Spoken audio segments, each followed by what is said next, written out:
أعوذ بالله من الشيطان الرجيم بسم الله الرحمن الرحيم الذين كفروا وصدوا عن سبيل الله أضل أعمالهم والذين آمنوا وعملوا الصالحات وآمنوا بما نزل على محمد وهو الحق من ربهم كفر عنهم سيئاتهم وأصلح بالهم ذلك بأن الذين كفروا اتبعوا الباطل وأن الذين آمنوا اتبعوا الحق من ربهم كذلك يضرب الله للناس أمثالهم صدق اللہ العظیم. یہ سورت شروع ہو رہی ہے سورہ محمد. سورت کا نام معرف العلم کی 8ویں جلد شروع ہو رہی ہے. 8ویں جلد آخری جلد ہے. جو لوگ جن لوگوں نے انکار کیا اور لوگوں کو اللہ کے راستے سے روکا ان کے سارے اعمال اکارت چلے گئے. اور جو لوگ ایمان لائے اور اعمال صالح کرتے رہے اور اس چیز پر ایمان لائے جو محمد صلی اللہ علیہ وسلم پر اللہ نے نازل کیا ہے جو حق ہے ان کے رب کی طرف سے, تو اللہ نے ان پر سے ان کی برائیاں دور کر دیں اور ان کے حال کو سنوار دیا. یہ اس لیے ہوا کہ جو لوگ انکار کرنے والے تھے وہ باطل کے پیروکار بنے اور ایمان والے حق کے پیروکار بنے. یہ اس لیے ہوا کہ جو منکر ہیں وہ جھوٹی بات پر, تو باطل کے معنی ہے جھوٹی بات پر یقین لائے, اور جو ایمان والے ہیں انہوں نے سچی بات جو ان کے رب کی طرف سے آئی تھی اس کو قبول کیا. اس طرح اللہ تعالیٰ لوگوں کے لیے مثالیں بیان کر رہا ہے. یہ ایک گروپ ہے, تم کون سے گروپ پہ ہو جاؤ. تو اس سورت کا دوسرا نام قتال ہے, سورہ قتال. تو اس میں اس سورت کا ٹاپک تو نام تو محمد ہے. سورت کے بعض وقت صورتوں میں یہ جو ہے مدنی صورت ہے, تو بعض صورتوں کے اندر جو ہے کبھی ایک ٹاپک پر بحث کیا جاتا ہے. تو اس میں جہاد اور قتال سے بحث کی گئی ہے. جہاد اور قتال سے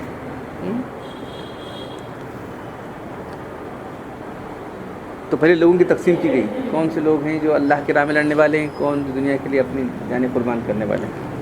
جو لوگ خود بھی کافر ہوئے دوسروں کو بھی اللہ کے راہ سے روکا, جیسے کہ رؤساء کفار کی عادت تھی کہ جان و مال سے کوشش کر رہے تھے لوگوں کا اللہ سے روکنے کے لیے, سو اللہ نے ان کے اعمال کو بالکل ضائع کر دیا. جن کاموں کو نیک سمجھ رہے تھے تو قبول نہیں ہوئے, بعض الٹے ان کے جو ہے عذاب کا ذریعہ بنے. تو اللہ تعالیٰ فرماتے ہیں فَسَيُنْفِقُونَهَا ثُمَّ تَكُونُ عَلَيْهِمْ حَسْرَةٌ. اب جو خرچ کر رہے ہیں جو خرچ کرنا ہے کل ان کے لیے افسوس کا ذریعہ بنے گا. اس کے برخلاف جو لوگ ایمان لائے اور انہوں نے اچھے کام کیے تو ان کی ایمان کی کیفیت یہ ہے کہ وہ سب اس بات پر ایمان لائے جو اللہ نے محمد صلی اللہ علیہ وسلم پر نازل کیا ہے, جو ان کے رب کی طرف سے آیا ہوا ہے اس کو انہوں نے قبول کیا, تو اللہ نے ان سے گناہ دور معاف کر دیے ان کے, اور ان کی حالت درست کر دی دنیا کے اندر بھی آخرت کے اندر. دنیا میں صرف درست کی کہ ان کو نیک اعمال کی توفیق دی. دیکھ رہے ہیں اس کے بعد فتویٰ کا سلسلہ شروع ہو گیا, مسلمانوں کا ایک نظام بن گیا. آخرت میں تو نجات اور جنت ان کے لیے. یہ اس وجہ سے ہوا کہ کافر تو باطل پر چلے اور ایمان والے اسی راستے پر چلے جو ان کے رب کی طرف سے آیا ہوا. غلط راستے کا ناکام ہونا, اب جو غلط راستے ادھر کر رہے ہیں آج نہیں کل تو ناکام ہونے والا ہی ہے. اور جو لوگ ایمان لائے ہیں وہ صحیح راستے کا کامیابی آج نہیں, کامیابی ایک دم سب میں ملتی کیا, وہ امتحان بڑھتے کورس کرنا کامیاب ہونا سلسلہ ہے ویسے ہی, کامیابی اینڈ میں ملنے والی. صحیح راستہ کامیابی کا سبب ہے. یہ لوگ کامیاب ہو گئے وہ ناکام ہو گئے. اسلام کے صحیح راستے میں کوئی شبہ ہو تو کیا یہ ان کے رب کی طرف سے آیا ہوا ہے, اس لیے وہاں کی ڈاؤٹ کی بات ہی نہیں ہے. جو چلنے والا ہے ضرور جو ہے کامیاب ہو جائے گا. اللہ تعالیٰ اس طرح سے جیسے یہ حالت بیان فرمائی ہے لوگوں کے لیے ان کے حالات بیان کرتا ہے تاکہ لوگ صحیح راستہ اختیار کریں. تو سورہ محمد اس کا دوسرا نام سورہ قتال بھی ہے, لیکن سورت کے کئی نام ہیں. بعض وقت سورہ فاتحہ, ام الکتاب, کافیہ, وافیہ, ایسے جتنے زیادہ نام ہوں گے اس کی فضیلت زیادہ ہے. اس کے بھی 2 نام ہیں. ایک نام تو جو وہ ہے سورہ محمد ہے, دوسرا نام سورہ قتال ہے. قتال کے معنی اللہ کے نام دشمنوں سے قتال کرنا, جنگ کرنا. اس کا کیونکہ اس میں جہاد و قتال کے احکام بیان کیے گئے ہیں. ہجرت مدینہ کے فوراً بعد صورت نازل ہوئی. دیکھ رہے ہیں آپ, تو وہاں تو ہاتھ روک کے رکھو کر کیا گیا تھا. اب یہاں آنے کے بعد ہاتھ کھلا چھوڑو آپ یہ فرمایا گیا.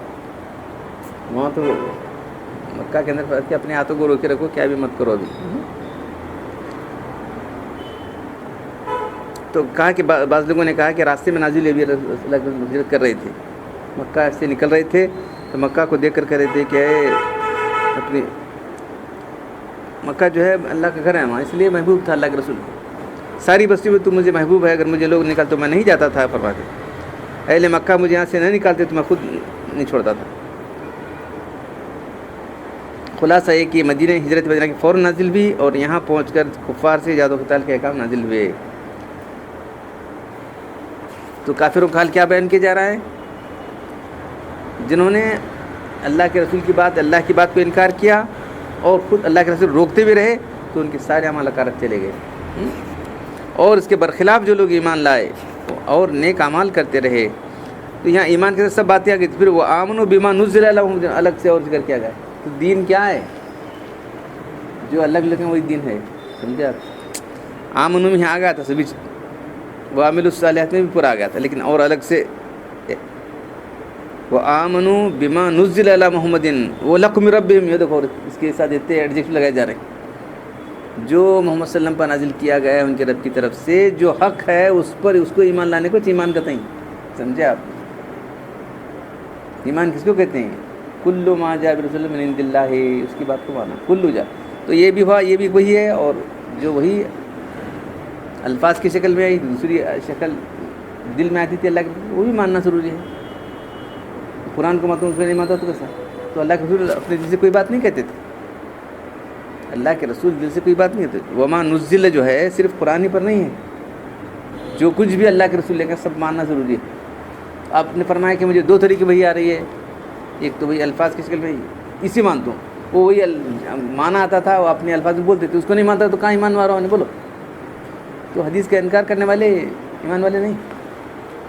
بما نزل علی محمد, جو نازل کیا گیا ہے اور وہ حق ہے ان کی طرف سے. دیکھو تو ایسے لوگوں کے لیے اللہ تعالیٰ جتنے بھی گناہ ان کے بھی پہلے سب گناہ ہو رہا ہے, ان کرتے تھے نا, شراب جی وہ کرتے تھے, ان کی وہ سب ایمان لانے کے سوچنے لگے, ارے ہمیں ایمان لائے تو کیوں آپ سب اتنے گناہ کریں گے, تو جا کے اللہ کے لوگ. تو اللہ تعالیٰ سارے گناہ معاف کر دے گا تمہاری ایمان لانے کے بعد. ایمان سے سارے گناہ معاف ہو جاتے ہیں. اس سے ایمان لانے کے بعد گناہ ہوا ہے تو توبہ استغفار سے گناہ معاف ہو جاتے ہیں. دونوں ایمان لانے سے ریکارڈ تھی نا ان لوگوں کو, تو یہ کہ جو ہے ہم ایسے گناہ کریں, اب کیا ہونے والا ہمارا, کیا نہیں, جب اللہ کے پاس جاؤ تو اللہ کے پاس ہم نے ایسے کام کیا, تو اگر تم ایمان قبول سارے گناہ اللہ تمہارے معاف کرے گا. تو اللہ تعالیٰ نے ان کے سارے گناہ ان سے اتار دیے اور ان کے حال کو درست کر دیا. وَأَصْلَحَ بَالَهُمْ, وَآمَنُوا بِمَا نُزِّلَ. اگرچہ پہلے جملے ایمان کے سب آ چکا تھا جس میں اللہ کے رسول کی بات پر ایمان لانا, لیکن دوسرے جملے میں اس کو بالکل کلیئر کر دیا گیا. یہ بتانا منظور ہے کہ ایمان کی اصل بنیاد کیا ہے, اللہ کے رسول جو اس کو ماننا ہے. قرآن بھی انہوں نے پیش کریں, حدیث بھی انہوں نے پیش کر رہے ہیں, سارا دین انہوں نے اللہ کے رسول پیش کیا ہے, تو سب کو باتوں کو ماننا ہے. تو اس کے بعد ایسے لوگوں کے لیے اللہ تعالیٰ کیا فرما رہے ہیں کہ وہ اصلح بالہم, بال کے معنی حال, کبھی دل کے بارے میں آتا ہے. تو اللہ نے ان کے حال کو درست کر دیا. کیسی حالت تھی صحابہ کرام میں دیکھیں. تو ابو ہریرہ رضی اللہ تعالیٰ جب فتوحات ہو گئی تو اپنا دستی نکال کے رومال نکال کے بولے, یہ برا ایک حال تھا کہ تو یہاں بیہوش پڑا رہتا تھا. لوگ کیا سمجھتے تھے, مرغی اگر کو اس کے پاؤں رکھو جاتے تھے, دبک جاتے تھے, ہوش میں ہی گئے نہ کرو. آج جو ہے ہمیں سے ہر آدمی کسی جگہ کا جو ہے والی بنا ہوا ہے, کمشنر ہوتا ہے نا, وہ کمشنر ہے, جو وہاں کے وہ ہے. آج میرا ناک پوچھنے کا توال اتنا قیمتی ہے, 10 توال موجود ہے ہمارے پاس. تو دنیا کے حال بھی اللہ تعالیٰ نے سدھار دیا ان لوگوں کا, اور آخرت میں تو ان کے لیے جو ہے اللہ تعالیٰ نے جو ہے مغفرت و جنت رکھی ہے. مطلب ان کے حال کو ہے دنیا تمام کام کو سدھار دیا. پھر اس کے بعد اگر بال کے معنی عربی لفظ بال ہے تو اس کے معنی دل کے ہیں, تو دلوں کو اللہ نے درست کر دیا. ان کے دل جو بالکل اللہ نے بالکل صحیح بنا دیے, صحیح سوچ, صحیح فکر, صحیح جو ہے ان کا اپروچ ہو گیا دین کے لیے. وہ ایک مثالی بن گئے صحابہ کرام. اللہ نے کل سنا کہ اللہ نے لیکن حبب الیکم الایمان, اللہ نے ان کے دلوں میں ایمان کی بہت بھر دی. وزینہ فی قلوبکم, ان کے دلوں کو اللہ نے ایمان سے جنت دی ہے. یہ کون؟ اللہ تعالیٰ کر رہا ہے. ان کے دلوں کا حال ایسا بنا دیا. تو آگے حکم دیا جا رہا ہے فَإِذَا لَقِيتُمُ الَّذِينَ كَفَرُوا فَضَرْبَ الرِّقَابِ حَتَّىٰ إِذَا غَشِيتُمُوهُمْ فَشُدُّوا الْوَثَاقَ. بس جب تمہارا مقابلہ ہو کافروں کے ساتھ تو ان کی گردنیں مارو یہاں تک کہ خوب ان کو قتل کر چکو. اس کے بعد دوسرا کام ان کو باندھنا, یعنی قید کرنا. قید کرو ان کو. قید کرنے کے بعد چاہے تم احسان کر کے چھوڑو یا فدیہ لے کے چھوڑو. کب تک کہ یہاں تک کہ لڑائی تھم جائے, یہاں تک کہ لڑائی اپنے ہتھیار رکھ دے. تو یہ حکم ہمیشہ کے لیے ہے. تو کون سن رہا ہے کون کر رہا ہے دیکھو.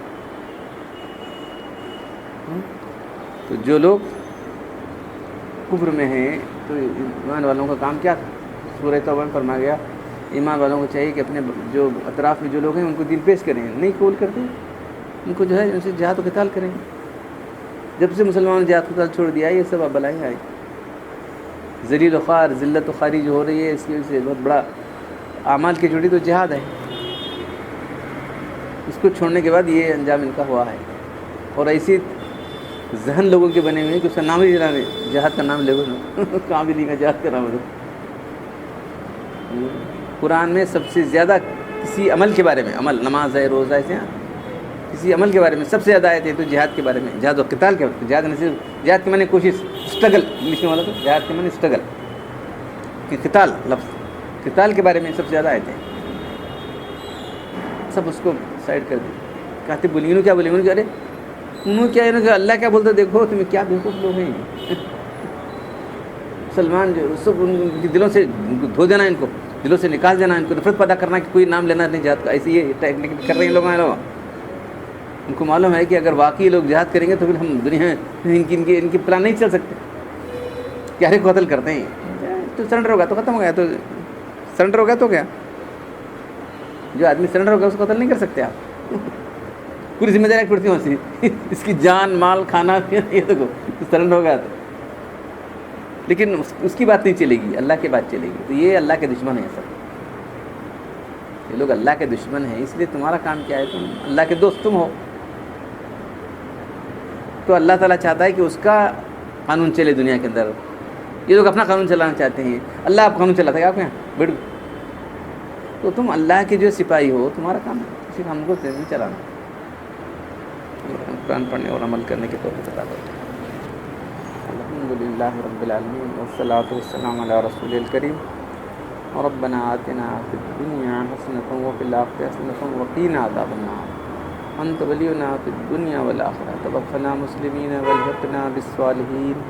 ان اللہ ملائکۃ یصلون علی النبی یا ایھا الذین آمنوا صلوا علیہ وسلموا تسلیما. سبحان ربک رب العزة عما یصفون وسلام علی المرسلین والحمد للہ.